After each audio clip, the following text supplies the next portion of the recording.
Yeah, well, last weekend thought we played well. It was nice to have a close game against Texas A&M. I think we needed to feel that. I'm proud of how our pitchers threw this weekend. We really came out strong on Sunday and set a tone early, and was pretty smothering. I was really excited to see how we came out that way. Team looked really free. They looked really fresh. Looking forward to this weekend, kind of the same type of attitude. It's nice to be at home, sellout crowd within the first 10 minutes or so. So I like where we're sitting. We got to use our momentum, but we also, we've been studying quite a bit, and looking forward to some really great competition. UCF is a very good team. Watching them on video, they're very well rounded. They've got a lot of weapons. We'll start with Graham Hayes, actually.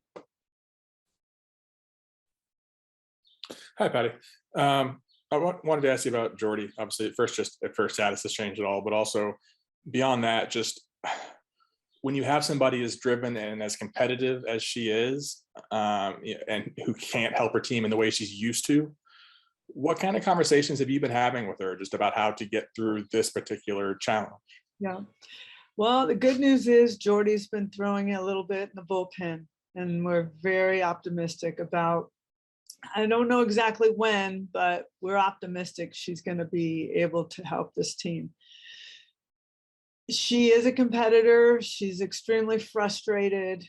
She wants to get back where she was right now, and it's not the right way to do it. So we've got to get her to listen to what the doctor's saying, listen to what the trainer and the coaches are saying, and just be patient. That's what it's going to take. But if her attitude is, I want to go 100% right now, and we're not able to do that at this moment, but she's working towards that. And that is better news than I thought that I would have going forward. So we're excited. Appreciate it. We'll go Joe Bettner.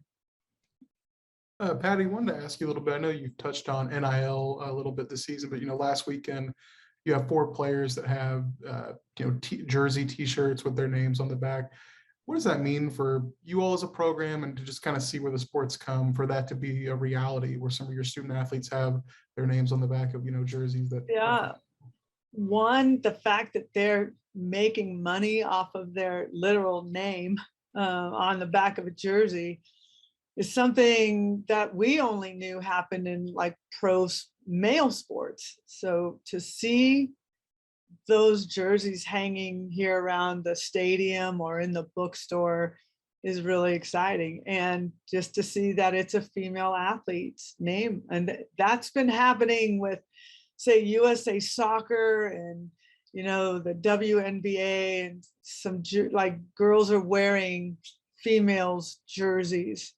But I'm watching a lot of guys wearing the Home Run Queen T-shirt, and it's really pretty cool to see. I would never think, back in the day, just it wasn't even thought of. So the direction, sometimes there's some directions that college athletics is going in that it's like you're holding your breath, and there's others like this that it's like really cool. It's like another one of those arrival moments, like, wow, is this really happening right now?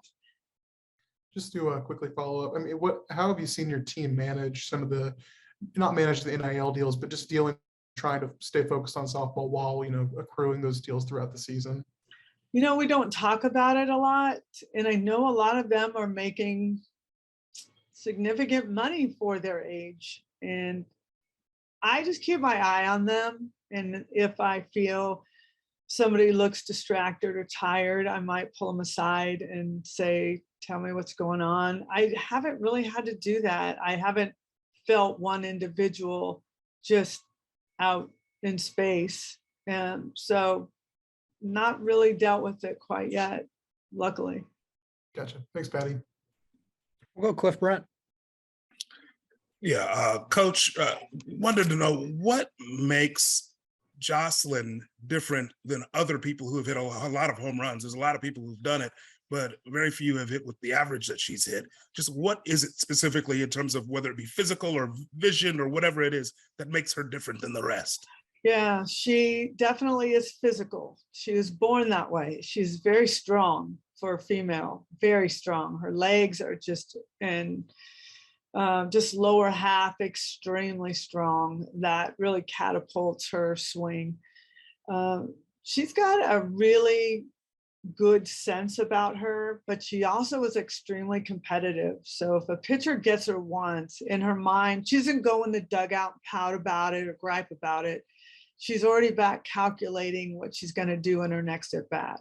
And she's very prideful in saying, like, you can't get me more than once. And if you do, then I will get you. Like, that's her mentality. So it's prideful, but it's also one that she knows we need her. She knows we count on her to come up big at times. So just maturity as well. Like, she doesn't get too high, doesn't get too low in anything that she does. But then how does she hit 500 and hit these kinds of home runs? Like, usually you've got somebody that's one or the other. They're hitting for average or they're hitting for power. She walks a lot. So that helps. But the one thing that she doesn't do is always try to hit home runs.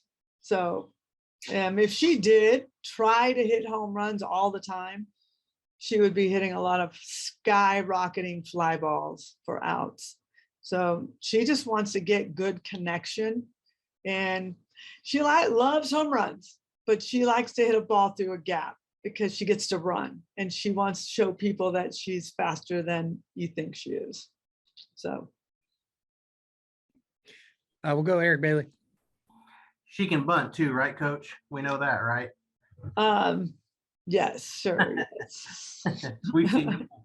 I want to ask you, can you talk about just how invaluable the relationship is with Coach Rocha during the postseason?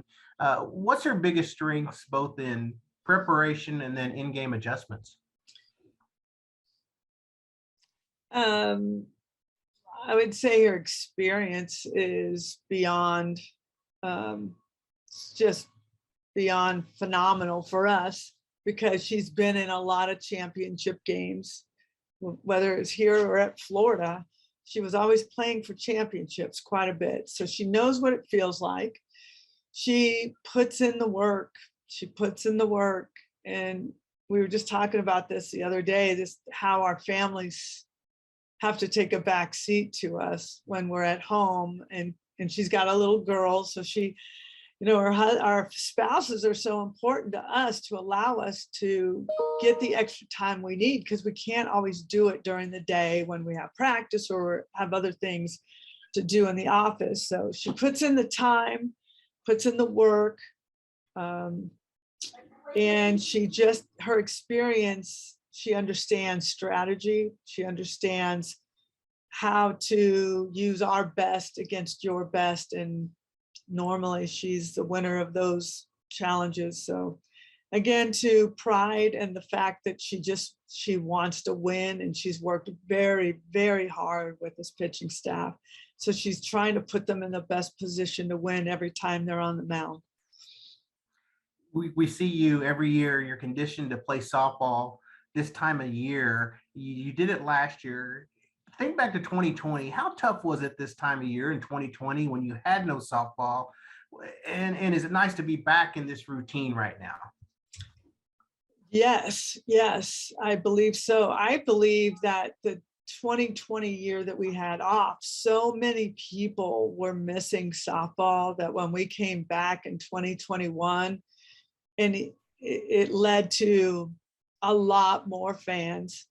And then now we're living in a world that I couldn't even imagine up to even 5 years ago. We are drawing crowds everywhere we go, extremely popular, a lot of fans from now all over the country that are reaching out to us. And it's been pretty amazing to see that. And at the same time, it's tough. It's tough. And I'm not complaining because we love our fans, but you just want to do everything for them. You know, they want this sign, they want this picture, they want you to do a video for their great granddaughter, you know, like you're just, there are times where you have to say, I'm sorry, I gotta get, you know, and that's what we're kind of struggling with at times, is that you just feel bad saying no, but you know, sometimes you have to, because otherwise we would be here 3 hours after game time. Patty, thanks so much. Good luck this week. Thank you. I will go Jesse Crittenden. Hi, Patty. How are you? Good. I appreciate your time. Just wanted to ask you, you mentioned after the game on Sunday just how much of a complete performance that was from you guys. And I'm sure you'd like to win every game like that. But is there some value to, you know, obviously that first game against Texas Tech or Texas A&M, it's a low scoring game, you know, it goes all 7. Is there some value to almost having both sides of the spectrum like that in terms of outcome, you know, against the same team back to back, especially as you go through the rest of the postseason? Is there value in that? Yeah, that's a good question. And I would say absolutely yes. So the 3-2 game was a close game and we were fighting and kind of a nail biter and we got out of it. Then we come back the next day and what we did created so much momentum. And you just felt every player in the dugout, like, I'm not making the last out. I'm not making the last, you know, here, I did my thing, here, your turn. Like, nobody wanted to be that person. I feel that energy and adrenaline will lead us into this weekend. But it's a different kind of team, completely different UCF in the way of they've got speed, they've got power. They're very aggressive on the base pass. Your defense has to be really good. Your pitching has to keep them off balance. You're going to have to do things really well in order to contain them. And you just can't get fooled by the name. You know, everybody's used to the UCLA and the Arizonas and Alabamas, and you look at the landscape of softball at this moment right now, Florida State, Alabama, some of those big names you expect to be in it are not. And UCF is a big reason why the landscape is changing, and you just can't pretend like they're not a team that doesn't belong, because they do. Just because you're not a Power 5 doesn't mean you can't win a national championship. And they've got an underdog approach, and we understand that. And whatever comes out of this, I know that they're going to make us better. We're going to have to play really well. Right. You touched on obviously having UCF this weekend, obviously some of the upsets even from last weekend. When you go into a series like this, you know, like this weekend, you know, talking about Texas A&M, you had kind of two different ends of the spectrum from one game to the next. Is that something you have to emphasize, you know, to your team, or that you emphasize that, you know, you have to take it one game at a time, they can vary wildly, or is that something you've seen them be able to have that mindset on their own? Just what is that dynamic like? Yeah, I've got a pretty mature team, and they've all been around for a couple of years, so I don't need to say too much, but we certainly do touch on it. And the most important game of the series is the first game.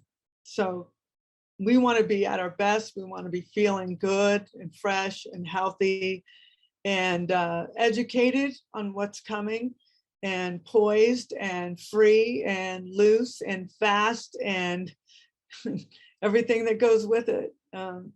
That is the plan right now. I appreciate it, Patty. Thanks. I will go Jenny Carlson.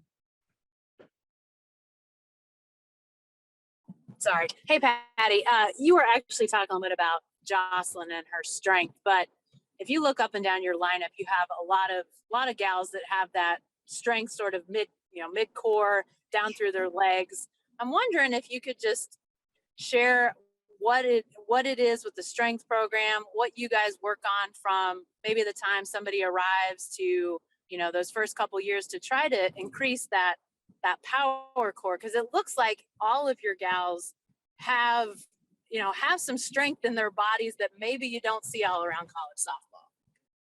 Well, we'll take that as a great compliment for sure. Our strength coach, Dane Summer, and he's a former baseball player. He's relatively young, but his father was a longtime football strength coach at TCU. So he grew up in that atmosphere and environment.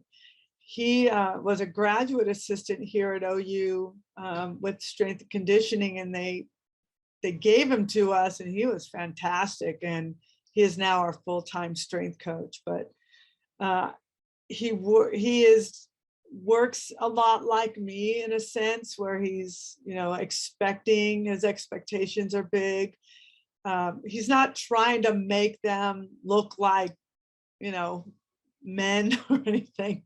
He's just really, his goal is to work on the areas that we really need in order to create power, and that is lower half and core specifically. So he has been outstanding, and his knowledge of the game, like relating baseball to softball, has been really helpful as well. Does he do similar things with all of the players? Or, I mean, I know everybody's bodies are different, and you do have some with a bigger frame, taller frame, some that are more speed. So I assume it varies somewhat, but do you have some similar approaches with building that strength in all the players? Yeah, I mean, we do look at them differently. There's some that are more made for slapping speed type work. There's others that we think of, like, who are your hybrids, like your Jada Colemans, who can run, who can slap, but also hit it out. Riley Boone can do the same thing. And then you think of your Kenzie Hansons, your Jocelyn Alos, your Gianna Johns, Grace Green, kids like that. Grace Lyons has turned into that. I mean, these guys were not always big. Grace Lyons would maybe hit 10, 11, 12. Her power has changed and has turned her into a power hitter. So we know what they can do on the field, and I think we do a good job, or he does a good job of knowing what they need to be great at it. And some need more speed, some need more strength. I know that they're building strength and power, but is there something sort of symbolically powerful for you to see these women have that kind of body, that kind of strength, inherent within themselves? I just have to tell you how far the sport has come and how now it's so specifically trained. When I first got here, we're sharing the football weight room, trained like football players, and it just didn't work. We had injuries, we had a lot of things go wrong for us. So to be very sports specific and then watch the athleticism in front of me every day is a wow factor for me. Just to see, just within the last 8 years, how strong they are compared to, say, 2013. They were strong, but not like this.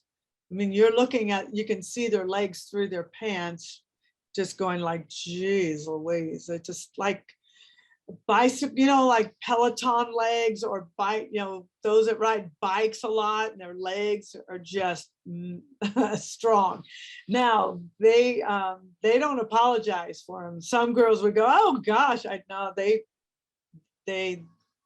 don't apologize for their strength in their legs, for sure. I've seen those legs. I don't have them, but just because I can't possibly acquire them. So I'm jealous.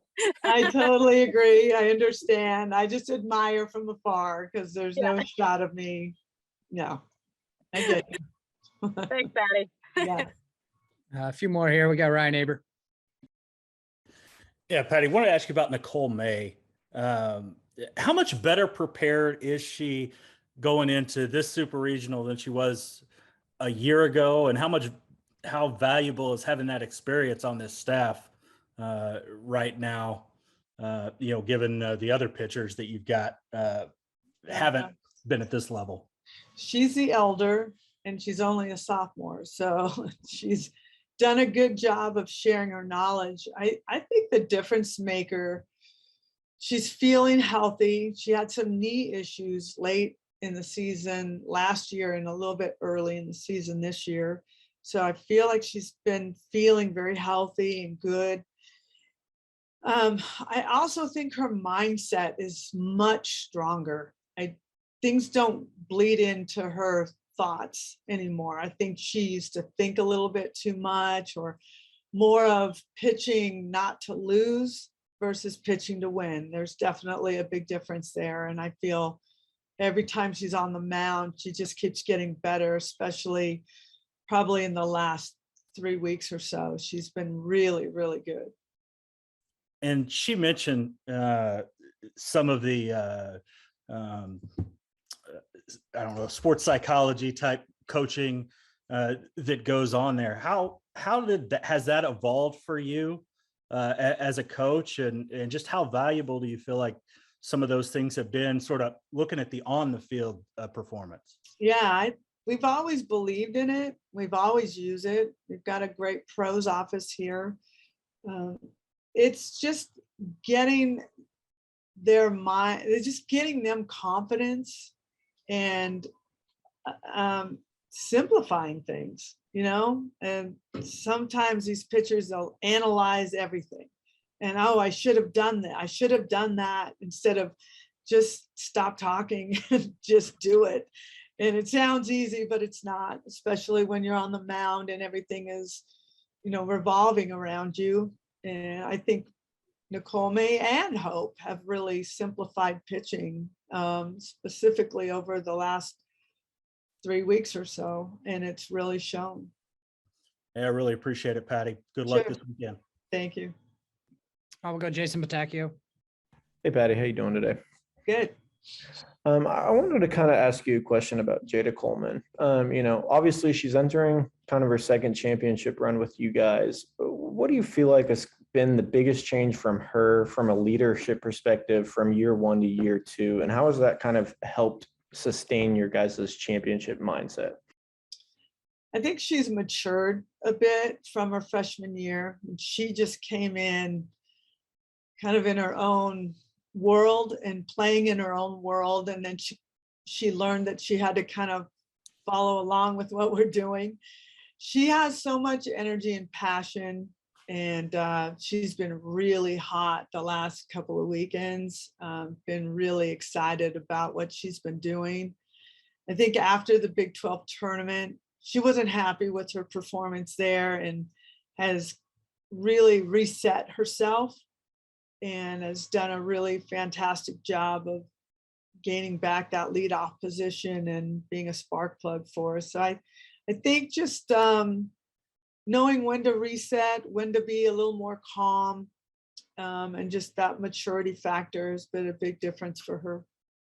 Thank you. Just a quick follow-up. I know you kind of mentioned that the team kind of had to have a reset after the Big 12 tournament. As you guys get up the totem all the way up to the Women's College World Series, how are you kind of handling, in terms of a hitting perspective, like managing the pressure, but also staying locked in from an offensive standpoint and not allowing those nerves to kind of fall into the lineup? Yeah, well, again, I do have a versed team who's quite a few of them are returners. I think for us, we understand that we haven't peaked yet, and they don't want the season to be over without peaking. And I think you saw a bit of that look and what it could look like on Sunday. So that is that. And also the drive to want to get to the World Series. And this is the toughest weekend of them all, is this weekend that gets you there. And you've got to be playing your best. You got to be locked in. Can't be tired. You can't be hot. You can't be complaining. You can't be sore. And if you are any of those things, no one cares. Get over it and get your job done. That's really ultimately, this is it. If you, from this moment now, it's like win or you're done. So we don't want our season to be over, and you can feel it on the field, the way they're working. I feel like they're very prepared and ready to go. Awesome. Thank you, Patty. Thanks. I think we'll go last one, James Hale. Patty, how you doing? I hope things are going good with you. UCF, they look pretty good to me. Talking to other people, your thoughts on them? They come in as the 16th seed, but they look forward to playing you guys. Yeah, absolutely. I wouldn't expect anything else. They play a very tough schedule to their credit, and it has paid off for them. They've won some big games, and I'm not going to say they're under the radar because they're not anymore. They're playing, I think they were playing for the championship against Wichita State, who's a big hitting team.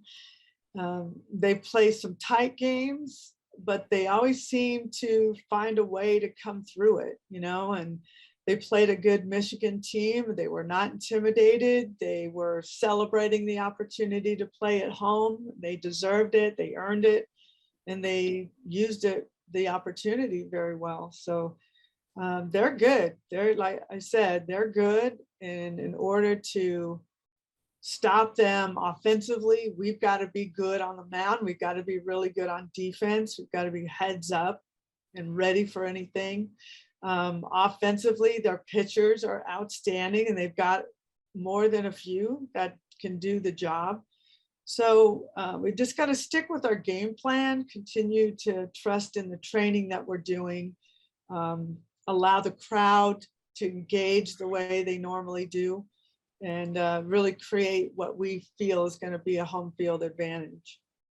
Patty, your throw game, they look like they run well to me. Go first to third. I haven't watched them enough to know if they steal, but it looks like they challenge trying to go to home. Your throw game's going to have to be gone, do you think? Yeah. Oh yeah. And I've got three outstanding catchers with great arms and good command. So we love that stuff. We look forward to it defensively. We like to be challenged defensively. There's no one that enjoys this stuff more than Grace Lyons. This is where she gets to showcase herself.